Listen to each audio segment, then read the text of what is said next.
Okay, essential skill number 5. Exponential applications. I can't stress this enough, kiddos. Exponential applications are coming up over and over and over and over on these exams. You have to understand them.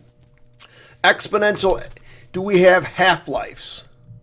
You know, we're talking about half-lives. We're talking about doubling. We're talking about tripling. All that stuff, okay? So you got to get good at this stuff. Now, I would suggest you try these on your own or download this document. It is free. It is ready for roll. It is on www.nkinfinity.com. All right, let me show you how to get there. You just go to NK Infinity. You click on New York State Teachers and click on Review.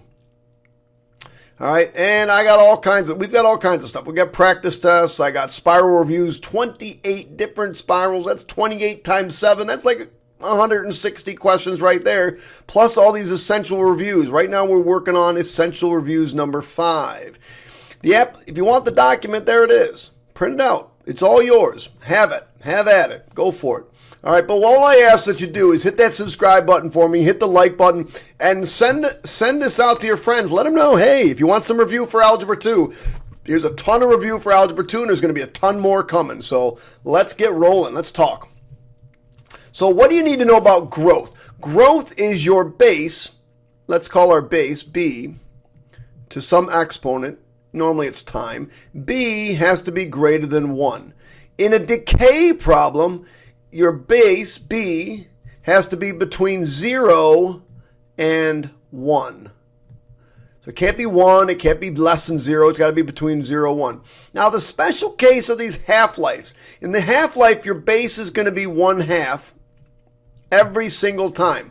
If I go double, if I say double, then your base is going to be, B is going to equal 2. If I say triple, your base is going to be equal to 3. Now, the difference between doubling, tripling, and halving is your exponent isn't just t. It's t divided by the every word. So if I say it's going to half every 2 hours, you divide by 2. If I say it's going to double every 6 days, then you divide by 6 days. So let's say I say double every 3 days. So it's going to be doubling days divided by 3. Let's say I said it's tripling every 22 minutes. So you're going to say triple, and you're going to take minutes, and you're going to divide by 22. Let's say I said it's got a half-life of 3.7 years. So you're going to go, okay, 1/2 to the number of years divided by 3.7. You have to know that. Doubling, tripling, and half-lives. You always want to divide by the every 5 years, every 6 months, every 2 hours, whatever it is. So let's talk about this question. If a population of honeybee doubles, so I know my base is 2. It's doubling. See, there's the every word. There it is, every 5 years. How many to the nearest tenth of a year will it take for the population to increase by 10 times its original amount? Well, that's an interesting question. Let's say it only had 1. Let's say my number of bees. So bees over time is equal to, let's say we start out with 10 bees. And it's going to double every 5 years. That's time divided by the every, divided by every 5 years. So if I start out with 10 bees, now what made me pick 10? I could pick anything I want. Let's say you don't like 10 because 10's too complicated. Let's say we're going to start out with 5 bees. Starting out with 5 bees. I picked 10 because there's some mating issues there, if you know what I'm saying. But now let's take 5. I want to be 10 times my original. That means I've got to equal 50. Now, I really didn't even need to do all this because I'm going to have to isolate the weird thing, divide by 5, and I get 10 equals doubling to the time divided by 5. So that will always be 10. Whether I picked 10 and 100 or I picked 1 and 10, it will always be 10. So now, in order to solve an exponential function, hey, what do you got to use? You got to use logs, kids. So log base 2 of 10 is equal to t over 5. Now we got to multiply both sides by 5. So I get t equals 5 log base 2 of 10. 16.609 years. 16.609. What did it say to round to? Nearest 10th, t equals 16.6 years. All right, let's move on. Oh, man, this thing's a pain in the neck. So they are doing this crap all the time. So here's my original function. And they want to say, hey, I want you to write it like this. So notice that t, or that 3, is gone. Well, where did they put it? Well, they really put it inside with this. So what they did was they said, okay, b of t, let's start out with the originals. 62,456, 0.76 to the negative 3t. So what they did, and this is kind of a nasty trick, they did this, 62,456, 0.76, oops, to the negative 3t. Because, like, what do you do with exponents raised to exponents? If I have an exponent raised to exponents, I multiply those exponents. So this is really equal to 62,456. I got to come over to my calculator. Oh, I think I already did it. Well, let's just do it. 0.76 raised to the negative 3. And I get 2.278. What they say, round to the thousandths place. So 0.76 to the negative 3 is equal to 2.27802. 27802. Round to the thousandths place. So 2.278 raised to the t. So in general, if you have something like this, a to the bt, then this is equal to a to the b raised to the t. You can bring the number on the inside, okay? That'll come up a couple of times. All right, solving exponentials, you must use logs. The current population of Little Pond, New York, is 20,000. The population is decreasing, represented by this. Now, it's decreasing, even though that's bigger than 1, because that's a negative exponent, it's actually decreasing. P is the final population. T is time. Be careful about this in years. A is the initial population. 3 years from now. All right, so let's see. I want to know what the population is going to be. We're going to start out with 20,000.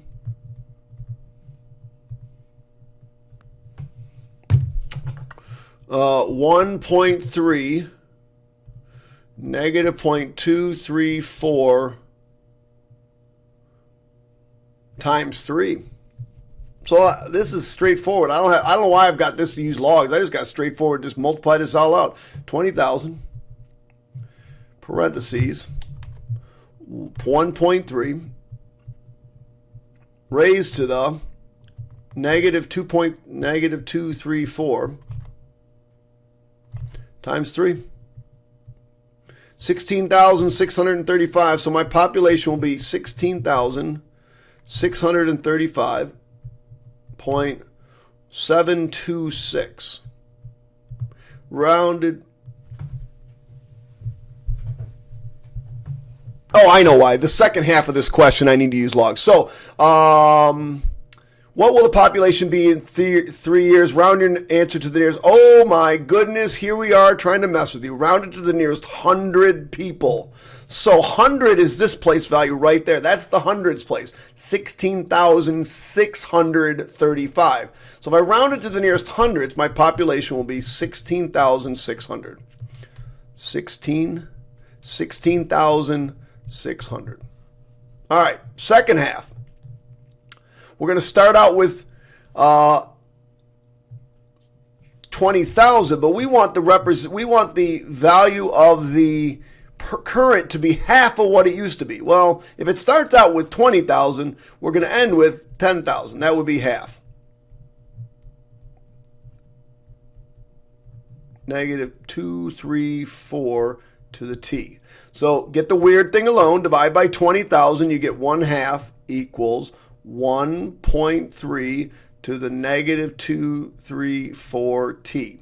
Now, because it's an exponential and I'm looking for an exponent, my variable is an exponent, I have to use logs. So log, it's all about that base, Base is 1.3 of 1/2 equals negative 0.234 t. When you're done, you should be able to get access to the t. Divide by negative 0.234.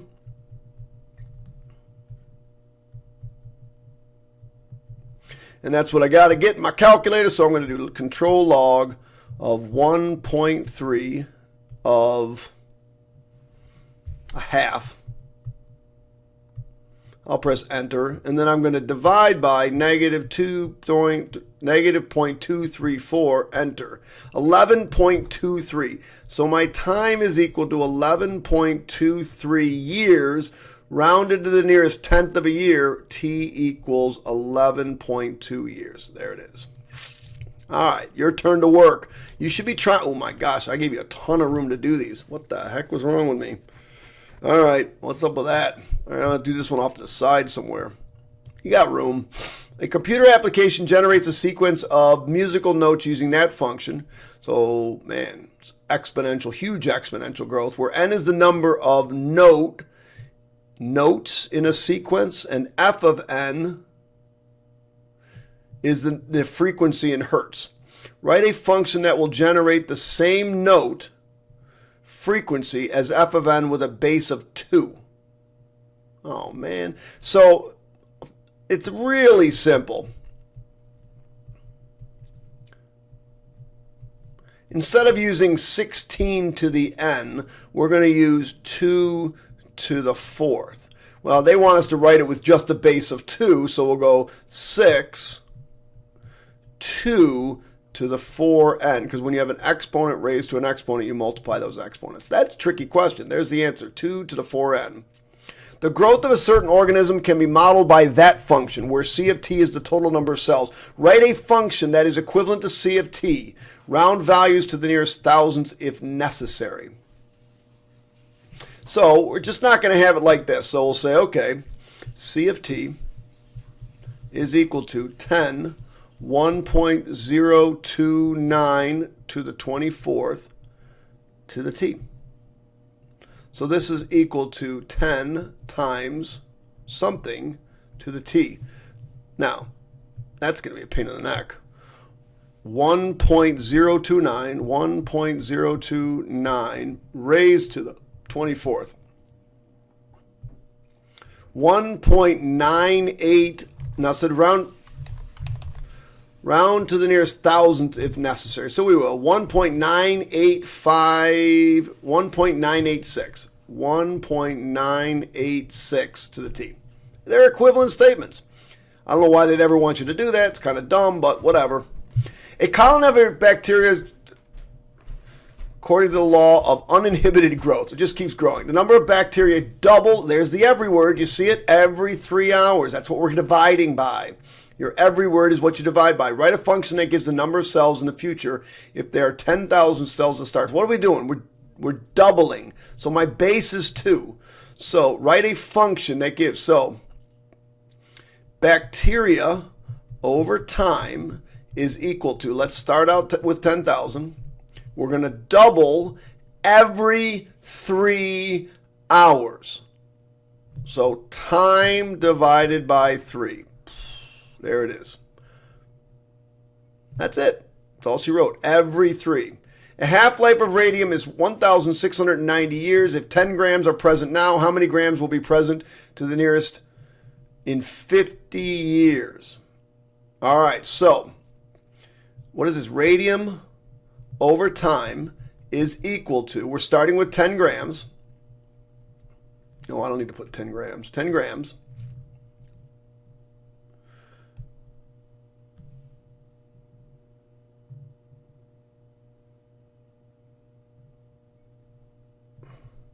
You know what that means. The half-life of radium, 1/2. Now, it's every half-life of radium is every 1690 years. So we got to take time and divide it by 1690. Well, what time do they want us to check? They want us to check 50. So, okay, so we'll do that in our calculator. 10.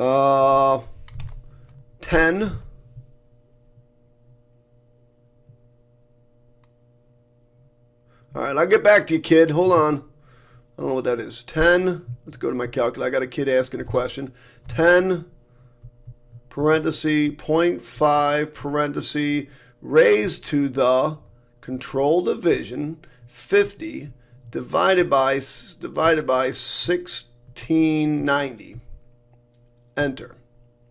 9.797. So it will have rounded to the nearest thousandth, 9.79701. There it is.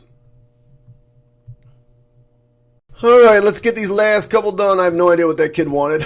Since January 1980, the population of the city of Brownville has grown according to the mathematical model blah, where X is the number of years since 1980. Explain what the numbers this means and this means in this model. If this trend continues, use this model to predict the year in which the population of Brownville will reach this. Okay, so I'm not going to write this out, but this is the starting amount, which means this is the population of Brownville. That's the population of Brownville in 1980. This is the growth, which means it's growing. Now you got to be careful with this. It's growing by 0.022. Or in other words, it's growing by 2.2% per year. So it's growing by 2.2% per year. And that's what those numbers mean. Remember, inside the parentheses is 1 plus the percent growth. All right, so we're going to write this formula down. So we want it to be 1,548,800 is equal to 720,500, 1.022 to the x.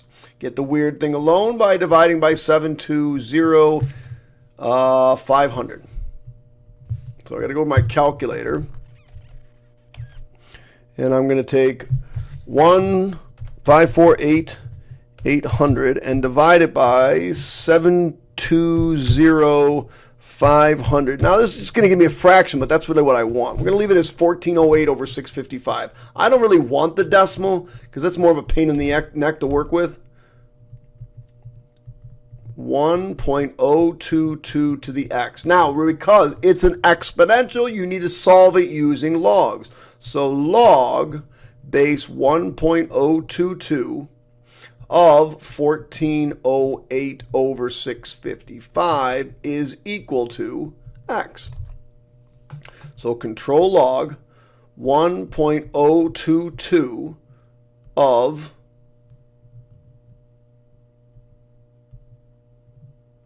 the answer, I'm just going to put the answer, is that 35.167. So x equals 35.167. Now, it says, if this trend continues, use this model to predict the year during which the population of Brownville will grow. So I got to take 1980 and add 35.167. So plus 1980, you get 2015. So 2015.16. So during 2015, it will reach 1.5 million. That's a heck of a growth. The population of Southern City is expected to triple over an 18-month period. So that's my every. There's my every. Every 18 months, it's going to triple. The current population is 10,000. What will the population be in 2 years from now? So here's how, this is going to be a problem. So I want the population of South City. So the population over time is going to equal 10,000. It's tripling every 18 months. So it's time divided by 18. Now be careful. This is in years. This is in months. So you can't put 2 in here. You have to put in 24 months, because 24 months is 18. So now you got months divided by months, and that's okay. Be careful. They're trying to trick you into putting 2 in there. So we'll go over to 10,000. Parentheses, 3, parentheses, raised to the 24 divided by 18. And I get, let's do this one more time. If you put in 1 decimal, it gives you the, if you put it in 1 decimal place, it gives you the answer. 43,267, so 43,267.48. So what will be the population? It'll be 43,267 and a baby. The 0.48 is a baby, I guess. All right, moving on. A basketball is dropped from a certain height of 9 feet. Each time it bounces, it returns 65% of its previous height. The height of the curve. So therefore, that, I mean, they shouldn't even have had to give this to you. You knew it was decay, and that's going to represent the height.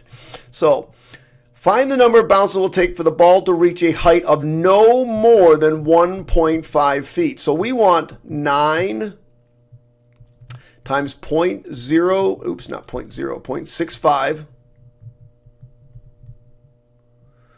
to the n to be less than, well, let's call it equal to for now. We'll talk about that less than in a minute. Well, let's say it's equal to 1.5 feet. All right, let's isolate the weird thing. So you get 0.65 to the n is equal to 1.5 divided by 9. There's no reason to put that in your calculator. We're going to log this. Log base 0.65 of 1.5 over 9 has to equal to n.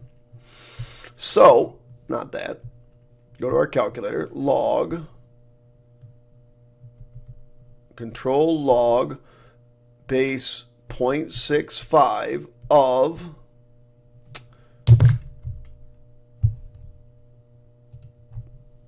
1.5 divided by 9.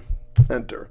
4.15 bounces. So n equals 4.15 bounces. So if I did 4 bounces, it would just be a little bit over 1.5. But I don't want it to be any more than 4 or 9. So the minimum number of bounces it's going to take is n is equal to 5 bounces. 4 wasn't enough. And don't just think you can round it. 4, after the 4th bounce, it came up just a little bit above 1.5 feet. So it's going to take the next one to go.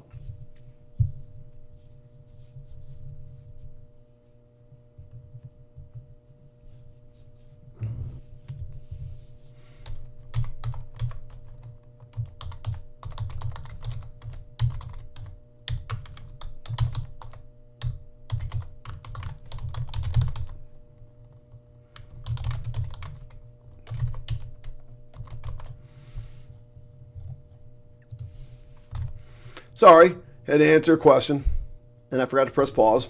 Oh, a super bouncy ball is dropped from a height of 12 feet. Each time it rises to 80% of its height before it fell. Write an equation to represent the h after the ball. So, h of x bounces is equal to, now what's it starting at?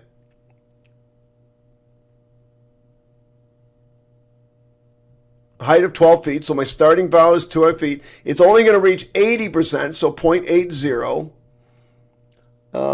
to the x. All right, so determine the number of bounces necessary for the ball to be at most 2 feet from the floor. So 2 is equal to 12.8x divided by 12. Now I got to log it. This shouldn't be a problem. 0.80 of 2 over 12 equals x. All right, so I'll go over here, control log 0.8 of 2 divided by 12, enter. So 8.02 bounces. So x equals 8.02 bounces.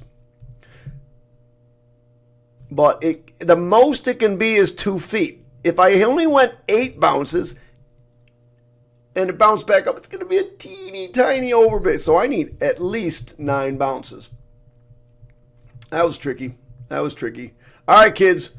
That's it. That's day, what is that? That is number 5. The next 3 are all going to be multiple choice tricks that you can use your calculator for. So those should be pretty quick. All right, that's it. Catch you all on the flip side. Goodbye.